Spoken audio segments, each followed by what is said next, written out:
Welcome to Gayatri competitive academy.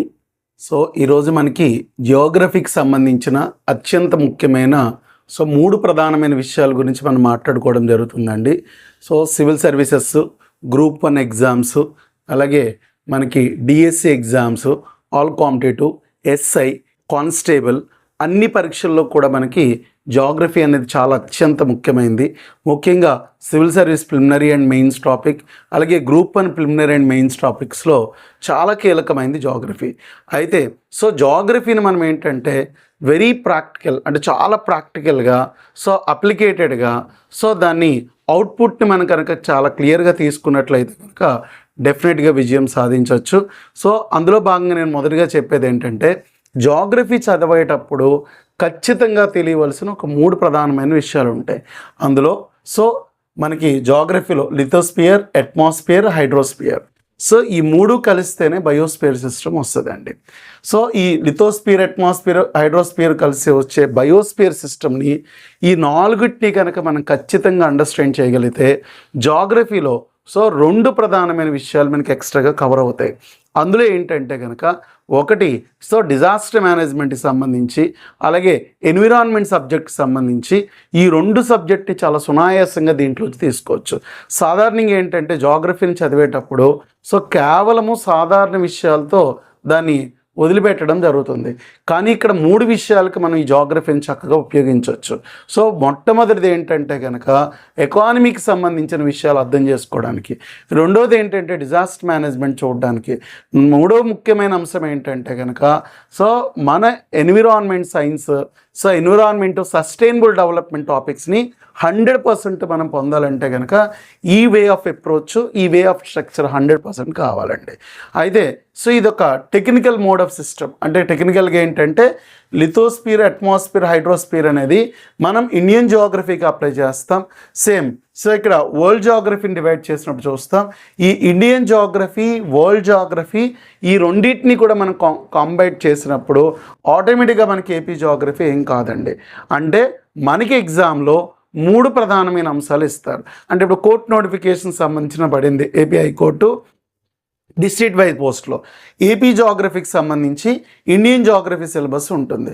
But చాలామంది చేసే పని ఏంటంటే Indian Geography, AP Geography examination point of వ్యూలో బిట్స్ కరెక్టే, 100% మన బిట్స్ వైజు అవే చదవాలి.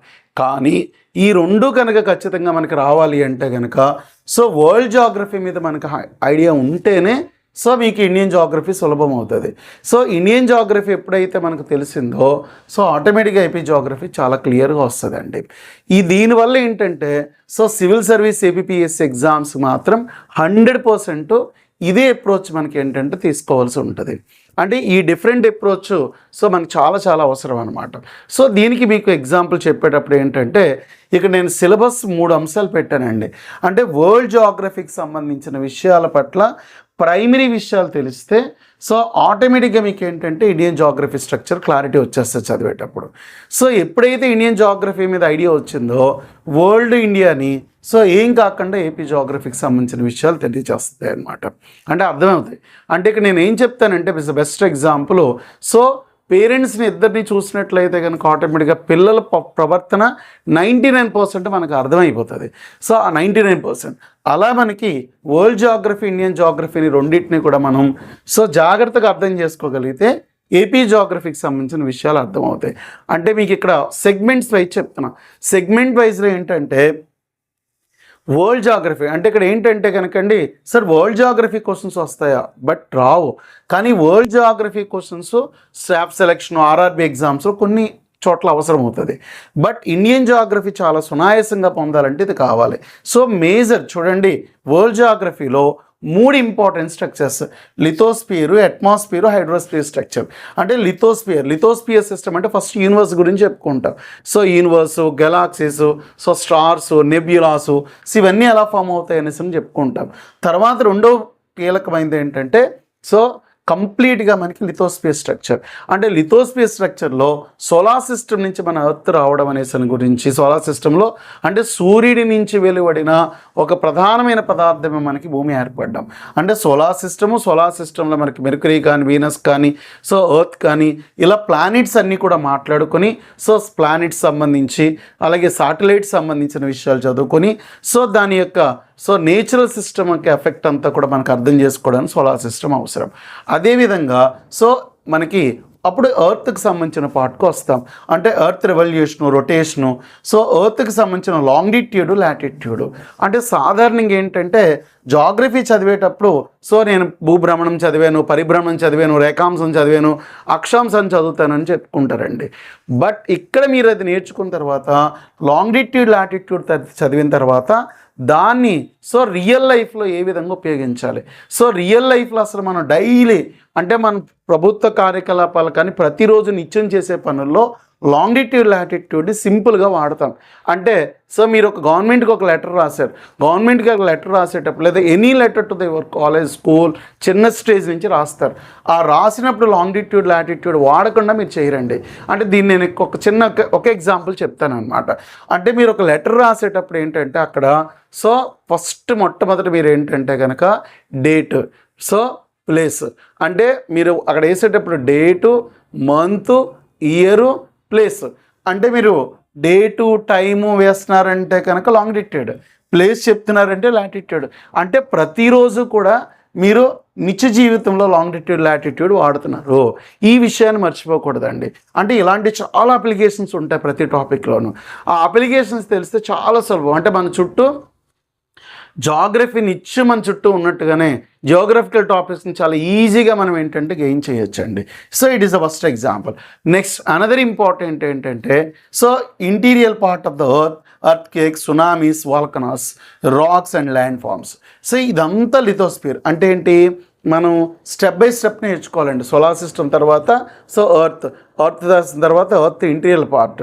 అంటే అక్కడ మనకి క్రస్ట్ కానీ, మెంతల్ కానీ, కోర్ కానీ, దీని ఎఫెక్ట్స్ వల్ల మనకి రాక్ సిస్టమ్ ఎలాగ ఏర్పడుతుంది, అంటే వీటిని అడ్జస్ట్మెంట్లో వాల్కనోస్, ఎర్త్ కేక్స్ ఎలా వస్తాయి. దీని నుంచి వచ్చే హౌస్ స్ట్రక్చరే ల్యాండ్ ఫామ్. ఈ ల్యాండ్ ఫామ్కి లొకేషన్కి చాలా డిఫరెన్స్ ఉంటుందండి. బ్రదర్ లొకేషన్ పెట్టు అంటాడు. మనకి ల్యాండ్ ఫామ్కి లొకేషన్కి ఉన్న తేడా, వాట్ ఈస్ డిఫరెన్స్? ఈ రెండింటికి డిఫరెన్స్ తెలుసుకోవడం వల్ల మనం ఒక ప్లేస్ని ఎంత చక్కగా అర్థం చేసుకుంటాం అనేది మనకు 100% తెలుస్తుంది. This is the completely lithosphere part అండి. ఈ లిథోస్పియర్ పార్ట్ సేమ్. ఇక్కడ location of India, land forms of India. ఈ రెండు చాప్టర్స్ కూడా ఏంటంటే కాంబినేషన్ విత్ లిథోస్పియర్ అండి. అంటే భారతదేశ భౌగోళిక స్వరూపము, భౌగోళిక నిమ్నోన్నతలు, అలాగే భారతదేశ ఉనికి. వాట్ ఈస్ డిఫరెన్స్ బిట్వీన్ అంటే లొకేషన్ ఆఫ్ ఇండియాకి, ల్యాండ్ ఫార్మ్స్ ఆఫ్ ఇండియాకి చాలా డిఫరెన్స్ ఉంటుంది. అంటే భారతదేశ భౌగోళిక నిమ్నోన్నతలు, భారతదేశ ఉనికికి ఉన్న బేసిక్ డిఫరెన్స్ తెలిస్తేనే మనకి జాగ్రఫీలో నెక్స్ట్ ఇంపార్టెంట్ టాపిక్ అర్థమవుతుందండి. అది క్లారిటీ లేనప్పుడు ఏంటంటే రిమైనింగ్ స్ట్రక్చర్స్ అర్థం కాదు. అంటే ఇక్కడ లిథోస్పియర్ స్ట్రక్చర్ ఏదైతే ఉందో దాన్ని అప్లికేబుల్ టు ద ఇండియా. అంటే దీనికి అప్లికేబుల్ చేయాలంటే మనం ఒక అట్లాసు, దీన్ని చెప్పే కాంపోజిషన్ ఆఫ్ టాపిక్, ఈ రెండింటిని కాంబినేట్ చేసుకుంటూ అనే ఐడియా. వరల్డ్ జాగ్రఫీతో పాటు ఇండియన్ జాగ్రఫీ మీద ఐడియా ఉండాలి. బిట్స్ వచ్చేది ఇండియన్ జాగ్రఫీ, బట్ దీని స్ట్రక్చర్ ఒక ఐడియా అంతా కూడా ఇక్కడ మనకు దక్కుతుంది అనమాట అండి. దాని గురించి అంటే దీనికి ఒక బెస్ట్ ఎగ్జాంపుల్ మీకు చెప్పాలి అంటే కనుక మేజర్గా మన ఇండియాలో ల్యాండ్ ఫార్మ్స్ ఆఫ్ ఇండియాకి సంబంధించి ప్లెయిన్స్ కానీ, అలాగే ప్లాట్యూస్ కానీ, మౌంటైన్స్ కానీ స్ట్రక్చర్స్ ఇక్కడ వచ్చే వాల్కనో స్ట్రక్చర్కి దానికి ఒక సంబంధం ఉంటుందండి. అయితే దాన్ని మనం టాపిక్ వైజ్ చెప్పుకునేటప్పుడు మాట్లాడుకుంటాం అన్నమాట. చాలా ఇంపార్టెంట్. అందుకు నేను ఈ రెండింటిని ముడిపెట్టడం. This is the lithosphere. ఇదే lithosphere structure location, land forms, soils, rocks దగ్గర ఏపీ జాగ్రఫీలో కనిపిస్తుంది.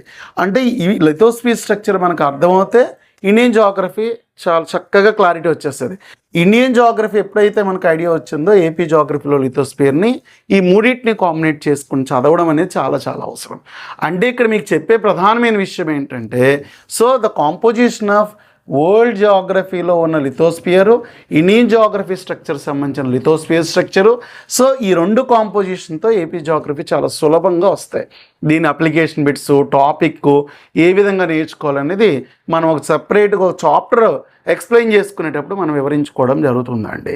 So it is a useful for civil service and APPS mode, group 1 prelims and mains and group 2 prelims and mains సంబంధించిన, అంటే mains ఎందుకనంటే group 2 సంబంధించిన geography environment topic చాలా relevant అండి.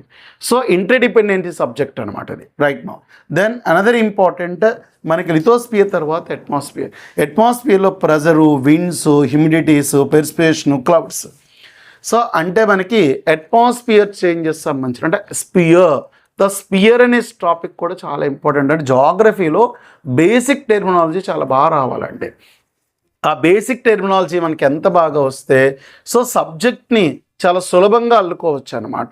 So చాలా సునాయాసంగా దాన్ని నేర్చుకోవచ్చు, చాలా అర్థవంతంగా తీసుకోవచ్చు. అంటే మన గాయత్రి కాంపిటేటివ్ అకాడమీకి సంబంధించి సో ఈ చెప్పే విధానంలో ఏంటంటే కనుక interdependence and the linkup of topic, అంటే టాపిక్లో మనకి లింకప్ అంతా కూడా చాలా ఇంపార్టెంట్ ఎస్టాబ్లిష్మెంట్ ఇస్తుంది అనమాట. రైట్, అట్మాస్ఫియర్లో pressure, wind, humidity and precipitation, clouds. So వీటిలో ఏంటంటే కనుక వాతావరణం అంటే శీతోష్ణ స్థితి, వాతావరణం సో ఇది ఏ విధంగా ఏర్పడుతుంది, లేయర్స్, సో అవపాతం. అంటే చాలా ముఖ్యమైన విషయం ఏంటంటే కనుక so first pressure, so wind, heat. అంటే ఫస్ట్ హీట్ వస్తుంది, హీట్ నుంచి మనకి ప్రెజర్ నుంచి వచ్చేసరికి కలిపి దాంతో విండ్. ఈ 3 కాంబినేషన్స్ చాలా ఇంపార్టెంట్ అండి. అంటే ప్రెజరు, విండ్స్ ప్లస్ హీటు ఈ 3 టాపిక్స్ ఎప్పుడైతే మీకు అర్థమవుతాయో దీని నుంచి అట్మాస్ఫియర్ స్ట్రక్చరు, విండ్ స్ట్రక్చరు అంటే మనకి దక్షిణార్ధము, ఉత్తరార్ధగోళాల్లో జరిగే మార్పులు, విండ్స్, సో ఆయన ప్రాంతం ఎఫెక్ట్స్, సో ఇవన్నీ కూడా మనకు అర్థమవుతాయి. అంటే ఇక్కడ మనకి సోలార్ సిస్టమ్ లెసన్ని మళ్ళీ ఇక్కడ అట్మాస్ఫియర్ దగ్గర మనం లింకప్ చేస్తాం. సో ఎలా సార్ అది అంటే కనుక we discuss about in the topic దగ్గర మనం ఏంటంటే వీటిని డిస్కస్ చేసుకుంటాం అన్నమాట. అందుకే ముందుగా మీకు ఏంటంటే ఈ 3 లింకప్ చాలా ఇంపార్టెంట్ అనే విషయం చెప్తున్నాను. సో ఈ విధంగా మనకి ఏంటంటే ప్రెజర్, హీట్, విండ్స్ వల్ల సో హ్యూమిడిటీ, సో పెర్స్పిరేషన్ అంటే ఎప్పుడైతే వేడి వచ్చిందో వేడి వల్ల ప్రెజర్ వల్ల మనకి వచ్చింది ఆ ప్రెజర్ జరుగుతున్నప్పుడు విండ్ వల్ల వచ్చేది హ్యూమిడిటీ తర్వాత పెర్స్పిరేషన్. అంటే సింపుల్గా చెప్పాలంటే కనుక మనము సింపుల్గా ఒక సాధారణమైన సో వేడి దగ్గర నుంచి వర్షం పడే వరకు, మంచు పడే వరకు జరుగుతున్న ప్రాసెస్ అంతా కూడా అంటే నీటి బిందువు ఏర్పడేటంత వరకు జరిగే స్ట్రక్చర్ అట్మాస్ఫియర్. ఇదే స్ట్రక్చర్ మళ్ళీ భారతదేశంలో క్లైమేట్ ఆఫ్ ఇండియా వచ్చిన తర్వాత రివర్ సిస్టమ్, తర్వాత దానికి లింకప్ ఇరిగేషన్ సిస్టమ్ అండి. అంటే భారతదేశంలో క్లైమేట్ బట్టే మనకి ఖచ్చితంగా ఇక్కడ రివర్ సిస్టమ్ ఉంటుంది. అంటే ఇప్పుడు మనకి లిథోస్పియరు, అట్మాస్ఫియరు, హైడ్రోస్ఫియర్ యొక్క స్ట్రక్చర్ బయోస్ఫియర్. ఈ బయోస్ఫియర్ అనేది మనకి ఏర్పడాలి అన్నప్పుడు అంటే ఫస్ట్ లిథోస్ఫియర్, వరల్డ్ సంబంధించిన లిథోస్ఫియర్, అలాగే ఇండియాకి సంబంధించిన లిథోస్ఫియర్, అలాగే ఇండియాకి సంబంధించిన అట్మాస్ఫియర్. ఇక్కడ అట్మాస్ఫియర్ క్లారిటీ వచ్చినప్పుడు ఆటోమేటిక్గా ఇక్కడ క్లైమేట్, ఆంధ్రప్రదేశ్ క్లైమేట్ సంబంధించిన విషయాలు, అలాగే సో భారతదేశంలో మిగతా ప్రాంతాల యొక్క క్లైమేట్ కూడా మనకి అర్థమవుతుంది. అంటే ఇక్కడ మనం క్లారిటీగా అర్థం చేసుకోవాల్సిన విషయం ఏంటంటే pressure, heat, winds, humidity, perspiration, క్లౌడ్స్లో మేఘాల నుంచి పడే వర్షం నుంచి నీరు పుట్టింది. సో ఈ నీరు మనకి ప్రపంచవ్యాప్తంగా ఏ విధంగా మనకి ఏర్పడుతుందో చెప్పేది హైడ్రోస్ఫియర్. సేమ్ ఇక్కడ atmosphere second river system, irrigation of India వస్తుంది. ఇరిగేషన్ ఆఫ్ ఇండియా సంబంధించిన దాని ఎఫెక్ట్స్ సాయిల్ సిస్టమ్ కూడా ఎఫెక్ట్ అవుతుందండి. ఇలా ఇక్కడ అట్మాస్ఫియర్ వల్ల ఆటోమేటిక్గా ఆంధ్రప్రదేశ్ క్లైమేట్ కండిషన్స్లోంచి సో మనకు అవుట్పుట్ మనకి ఆటోమేటిక్గా హైడ్రోస్ఫియర్. అంటే సో వరల్డ్ జాగ్రఫీలో లిథోస్ఫియర్, ఇండియన్ జాగ్రఫీలో లిథోస్ఫియర్, అలాగే వరల్డ్ జాగ్రఫీలో అట్మాస్ఫియర్, ఇండియన్ జాగ్రఫీ టాపిక్ సంబంధించిన అట్మాస్ఫియర్. ఈ 2 టాపిక్స్ మనం ఎప్పుడైతే లింకప్ చేయడం జరిగిందో so then is a third important hydrosphere. అంటే మరి అట్మాస్ఫియర్ నుంచే కదండి వచ్చింది మనకి నీరు. ఆ నీరు మనకి ఓషన్స్ రూపంలో, సో ఈ ఓషన్స్ వల్ల కాంటినెంటల్ షెల్ఫ్, స్లోపు, ప్లెయిన్స్, అట్మాస్ఫియర్కి హైడ్రోస్ఫియర్కి లింకప్. హైడ్రోస్ఫియర్లో మనకి రివర్ సిస్టము, సో వాటర్ అంటే వర్షపాతం ఎలాగైతే పడుతుందో అవన్నీ కూడా తెలిసిన తర్వాత ఇదే వాటర్ స్ట్రక్చర్ ఇక్కడ ఏమవుతుందో చెప్పేది river system irrigation of India అని చూసుకుంటాం అనమాట. ఓకే, అంటే ఇక్కడ మీకు చెప్పే చాలా ప్రధానమైన విషయం ఏంటంటే సో ఈ వరల్డ్లో జరుగుతున్న హైడ్రోస్పియర్ నీరు, భారతదేశంలో వస్తున్న నీరు, అలాగే ఆంధ్రప్రదేశ్ సంబంధించిన river system irrigation system, okay, అలాగే భారతదేశానికి సంబంధించిన సో వివిధ జలపాతాలు, ఆంధ్రప్రదేశ్ జలపాతాలు, సో ఇవి ఏర్పడడానికి వరల్డ్లో జరుగుతున్న బేసిక్ కాన్సెప్ట్స్ని ఇక్కడ హైడ్రోస్పియర్లో మీకు అర్థమవుతాయి. సో ఆటోమేటిక్గా మీకు ఈ రెండు కూడా చాలా సులభంగా అర్థమవుతాయి, చాలా సులభంగా. సో ఇంత సులభంగా అర్థం చేసుకోవడానికి చెప్తున్నాను కదా, ఈ మూడు కావాలి. సో ఎప్పుడైతే లిథోస్పియరు, అట్మాస్పియరు, హైడ్రోస్పియరు, అక్కడ లిథోస్పియరు, అట్మాస్పియరు, హైడ్రోస్పియర్ వచ్చిందో so automatic is start of వరల్డ్లో నేచురల్ వెజిటేషన్. సో ప్రకృతి సహజ సిద్ధ మండలాలు, ఈ ప్రకృతి సహజ సిద్ధ మండలాలు న్యాచురల్ వెజిటేషన్ అంటే ఫన్నా అండ్ ఫ్లోరా. ఈ ఫన్నా అండ్ ఫ్లోరా ఫార్మేషన్ మనకి ఎక్కడ వస్తుంది అంటే కనుక డెఫినెట్గా environment science, disaster management, sustainable development, ఈ థీమ్ బాగా మీకు అర్థమవుతుంది వరల్డ్ వైజ్. ఈ వరల్డ్ వైజ్ ఈ కాన్సెప్ట్ నేచురల్ వెజిటేషన్స్ అర్థమైన వెంటనే భారతదేశం కూడా నేచురల్ వెజిటేషన్ అప్లికేబుల్ చేసి forest wild life of India గురించి కూడా మనకి క్లారిటీ వచ్చేస్తుంది అనమాట. అప్పుడు so Andhra Pradesh forest and wild life, so tourism, so ఇవన్నీ కూడా మనకి ఏంటంటే ఆటోమేటిక్గా బయోస్పియర్ స్ట్రక్చర్లోకి వెళ్ళిపోతుంది. అంటే ఇప్పుడు మీకు నేను ఇక్కడ పెట్టిన lithosphere, atmosphere, hydrosphere is create the biosphere. The same situation happen in the world, the same situation is happen in the Indian Geography. అంటే ఈ 3 అప్లికేబుల్స్ సిచ్యువేషన్స్ మీన్స్ ఈ 3 ప్రధానమైన సంఘటనలే, అంటే మనకి 3 అంటే శిల, వాతావరణము, నీరు, ఈ 3 చేసే అద్భుతమైన చర్య బయోస్పియర్. ఈ బయోస్పియర్ అనేది ఏర్పడమే చాలా కీలకం. ఇది మనం ఏంటంటే సో చెప్పాను కదా, environment science, sustainable development, disaster management కూడా అప్లికేబుల్గా చేసుకుంటూ సో ఇస్ ఫ్రమ్ బేసిక్ నుంచి చాలా క్లియర్గా అప్లికేబుల్. అసలు బేసిక్ అంటే ఏంటి, అప్లికేషన్ అంటే చేయడం అంటే ఏంటి, యూసేజ్ ఎలా వస్తుంది, సో సింపుల్లీ మనం దాన్ని ఐడెంటిఫై చేయడం ఎలాగా, సో ఇవన్నీ కూడా మనకి ఏంటంటే ఈ బయోస్పియర్ న్యాచురల్ వెజిటేషన్ చూస్తాం. అట్ ది సేమ్ టైం ఇక్కడ biosphere forest and wild life, Andhra Pradesh wild life సంబంధించిన విషయాలు ఉంటాయి. టూరిజము, సెన్సస్, ఇవన్నీ కూడా ఆటోమేటిక్గా ఎకనామికల్ జియోగ్రఫీకి రెలవెంట్గా వస్తుంది. ఇక్కడ ల్యాండ్ ఫామ్ అర్థమైన వెంటనే ఇక్కడ మనకు ఆటోమేటిక్గా ల్యాండ్ ఫామ్ స్ట్రక్చరు, సో అక్కడ రాక్స్, సో ఈ మినరల్స్ బట్టి ఏంటంటే అక్కడ సెన్సస్ని ఎస్టిమేట్ చేయడం, డెవలప్ చేయడము చాలా ఈజీగా హ్యూమన్ జియోగ్రఫీ తెలిసిపోతుందండి. అంటే హ్యూమన్ ఎకనామికల్ జియోగ్రఫీ అర్థం అవడానికి సో బేసిక్ జియోగ్రఫీ 100% మనకి రావాలి.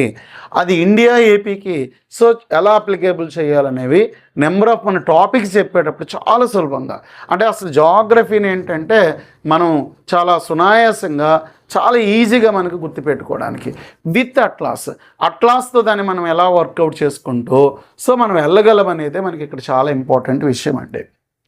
క్లియర్.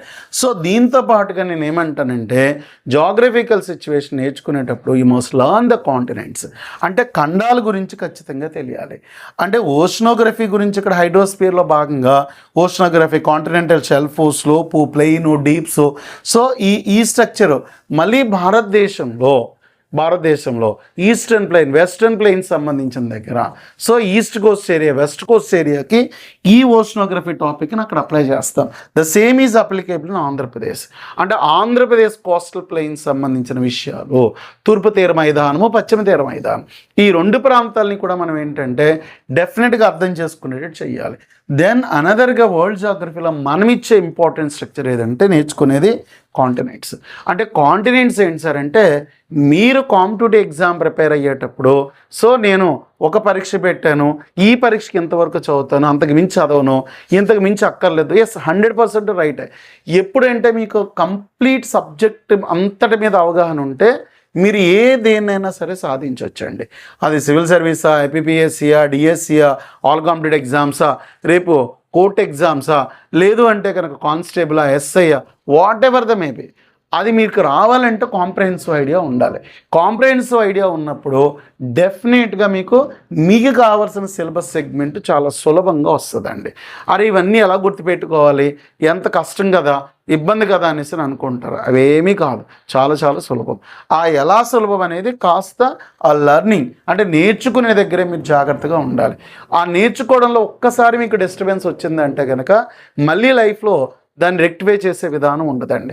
ఇప్పుడు మన సోషల్ మీడియా ఇదంతా సిస్టమ్ ఉన్నప్పుడు ఏంటంటే ఏదో ఒక important Andhra Pradesh important, India important, so land forms of India, భారతదేశానికి సంబంధించి హిమాలయ పర్వతాలు, గంగసింధి మైదానము, దక్కన్ పీఠభూమి, తూర్పు తీర మైదానం, పశ్చిమ తీర మైదానము, ఇలా ఈ టాపిక్స్ ఏంటంటే వెళ్ళిపోతూ ఉంటాయండి. భారతదేశ శీతోష్ణనిధి, భారతదేశంలో శీతాకాలము, వేసవికాలము, ఋతుపవన శీతోష్ణనిధి ఏ విధంగా వస్తుంది, రివర్ సిస్టమ్కి వచ్చేసరికి సింధు నది వ్యవస్థ, గంగా నది వ్యవస్థ, బ్రహ్మపుత్ర, సో అలాగే ఈస్టర్న్ వెస్టర్న్ వైపు వచ్చేసరికి ఈస్టర్న్ పార్ట్లో సో నాగావళి, వంశధార, గోదావరి, కృష్ణ, పెన్న, కావేరి, అటువైపు వచ్చేసరికి పశ్చిమ వైపు వచ్చేసరికి అక్కడ సో చాలా కీలకమైన నర్మదా, తాపతి రివర్సు, అలాగే మనకి సో కావేరీ రివర్ అంటే ఇటువైపు వచ్చినప్పటికీ స్టార్టింగ్ అక్కడే కాబట్టి ఇలా ఈ రివర్ సిస్టమ్ సంబంధించిన వెస్టర్న్, సబర్మతి, ఇవన్నీ కూడా మనకి వెస్టర్న్ వైపు. సో ఇలా మనం ఆ టాపిక్స్ అలా చదివేసుకుని ఏ నది ఎక్కడ పుట్టిందని కాదండి, అసలు ల్యాండ్ ఫార్మ్ స్ట్రక్చర్ మీకు కనుక అర్థమైతే ల్యాండ్ ఫార్మ్ స్ట్రక్చర్ అసలు రివర్ సిస్టమ్ దగ్గర మీరు ఎక్కడ ఇబ్బంది పడక్కర్లే. సో క్లైమేట్ అర్థమైందంటే రివర్ సిస్టమ్ దగ్గర మీరు ఇబ్బంది పడక్కర్లేదు. సో మీకు ఎప్పుడైతే ల్యాండ్ ఫామ్ తెలుస్తుందో మినరల్ స్ట్రక్చర్ కూడా అర్థమైపోతుంది. అది అర్థం చేసుకోవడమే ఇక్కడ లెర్నింగ్ అండి. ఈ లెర్నింగ్ వన్స్ మీరు బాగా నేర్చుకోగలిగితే అంటే ఇట్స్ అ డిఫరెంట్ అప్రోచ్. అంటే నేనేమంటానంటే సో ఇంటర్డిపెండెన్సీ అంటే ఒక సబ్జెక్ట్కి మరో సబ్జెక్ట్కి సంబంధం లేదని ఎట్టి పరిస్థితుల్లో అనుకోకండి. ఓకే, సో జాగ్రఫికల్ సిస్టమ్ నుంచే ఎకానమీ ఏర్పడుతుంది. సో జాగ్రఫికల్ ఎకనామికల్ సిచ్యువేషన్స్ నుంచే హిస్టరీ సృష్టించబడుతుంది. సో దీనికోసం డైలీ మేనేజ్మెంటే పొలిటికల్ సిస్టమ్. ఈ మూడు కంపల్సరిగా 4 అంశాలు ఎప్పుడు కూడా నిరంతరము ఒకదాని పట్ల ఒకటి అవినాభావ సంబంధం ఉంటుంది. అది మీరు కరెంట్ అఫైర్స్ చదువుతారో ఏం చదువుతారు. అలా ఇక్కడ నేను కాంటినెంట్స్ అనే పార్ట్ కూడా మీకు చదివించడంలో ఉద్దేశం ఏంటంటే వరల్డ్లో కరెంట్ అఫైర్స్ సంబంధించిన టాపిక్స్ మీకు అర్థం అవ్వాలన్నా, సో ప్రపంచ సంఘటనలు తెలియాలన్నా, అలాగే ప్రపంచంలో జరుగుతున్న వివిధ అంశాలను చాలా సునాయాసంగా అర్థం చేసుకోవాలంటే ఖండాల్లో Asia, Africa, North America, South America, అలాగే so Antarctica, so Europe, Australia, so ఈ 7 కాంటినెంట్స్, అలాగే ఓషన్కి సంబంధించిన వాటిలో సో ఈ Pacific ocean, Atlantic, Hindu ocean, so Arctic ocean, Antarctic ocean, so ఇలా ఓషన్స్, వాటి షేప్స్, వాటి దాని మీద విండ్ ఎఫెక్ట్ ఎలా ఉంటుంది, సో ఇదంతా మళ్ళీ సోలార్ సిస్టమ్తో, సో ఎర్త్ రెవల్యూషన్ రొటేషన్తో, ఈచ్ అండ్ అదర్ టాపిక్తో ఒక్కొక్కటి కూడా మనం ఏంటంటే లింకప్ చేసుకుంటూ వెళ్తాం. అప్పుడు ఏమీ కాదండి ఏపీ జాగ్రఫీకి సంబంధించి, ఏది కాదు ఇండియన్ జాగ్రఫీ. సో ఇలా మనం ఏంటంటే సాధారణ ఇక్కడ ఏమవుతుందంటే సో ఇప్పుడు చదివేటప్పుడు ఇండియన్ జాగ్రఫీ అంటే కనుక ఇండియన్ జాగ్రఫీలో నాకు వచ్చి అదే చదువుకుంటాను, ఏపీ జాగ్రఫీ అంటే అవే బిట్స్ ఇస్తాడేమో అదే చదువుకుంటాను అంటాడు. బట్ దీని బ్యాకప్ అంతా వరల్డ్ సింపుల్గా ఏం లేదండి. భూమి మీదే ఖండాలు ఉన్నాయి, భూమి చుట్టూ మనకి సముద్రం ఉంది. ఈ భూమిలోనే భూమి అనే ఒక ప్రాంతమే ఎక్కడ ఉంది అంటే కనుక భూమి మీద ప్రాంతాల్లో ఒకటి ఆసియా ఖండం, ఆసియాలోనే మనకి భారతదేశంలో ఒకటే ఆంధ్రప్రదేశ్. కాబట్టి మీరు ఆలోచించండి వరల్డ్ జాగ్రఫీ మీద అవగాహన ఉండాలో లేదో. ఇంకా చెప్పాలంటే ఈ భూమి అంతా ఎవరి చుట్టూ తిరుగుతుంది? సూర్యుడి చుట్టూ. మరి సూర్యుని చుట్టూ తిరగడం వల్ల జరిగే ఫలితాలు ఏంటి? సో ఈ సూర్యుడి చుట్టూ తిరగడం వల్ల మనకి సో జరిగే ఈ యొక్క ఎర్త్ రెవల్యూషన్ రొటేషన్స్ వల్ల ఏమేం మార్పులు వస్తూ ఉంటాయి.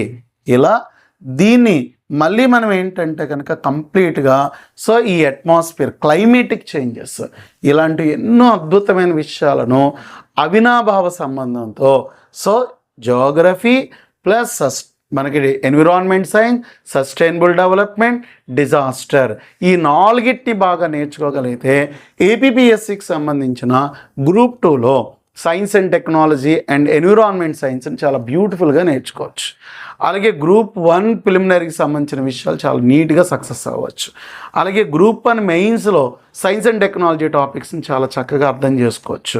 జనరలైజెస్ బాగా అద్భుతంగా రాయొచ్చు కాంటినెంట్స్ సంబంధించి.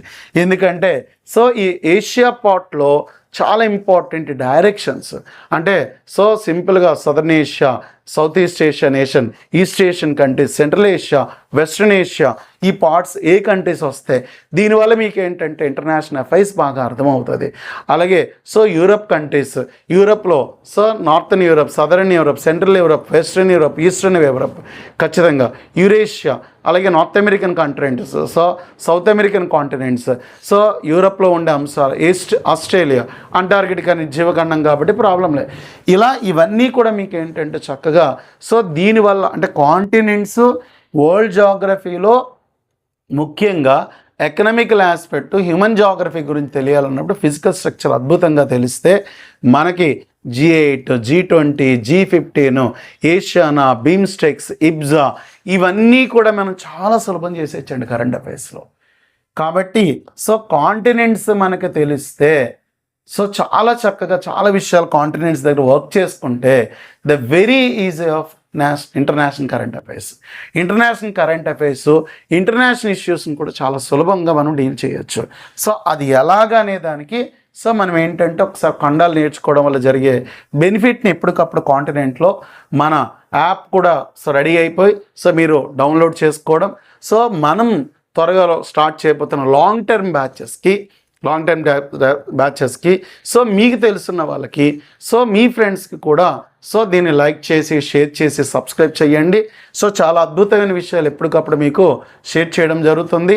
రాబోయే నోటిఫికేషన్స్, సిలబస్లో చాలా ఇంపార్టెంట్ మనకి ట్రిక్స్, అలాగే సో సిలబస్ సంబంధించిన చాలా ఈజీ మెమొరబుల్గా ఉండేవి అండర్స్టాండింగ్స్ వెరీ వెరీ ఇంపార్టెంట్. నేను ఏం చెప్తానంటే ద న్యూ ఎడ్యుకేషన్ పాలసీలో ఏం చెప్తుందంటే నాలెడ్జ్ అంటే గుర్తుపెట్టుకోవడం కాదండి, నాలెడ్జ్ అంటే అండర్స్టాండ్ చేసుకోవడం, అవగాహన చేసుకోవడం. నేను అవగాహన చేసుకునేలాగానే ప్రతి సబ్జెక్టు చెప్తాను.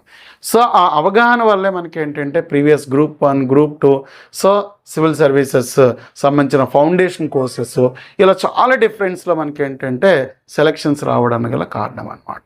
Okay, thank you very much. So thank you for Gayatri Comptech Academy.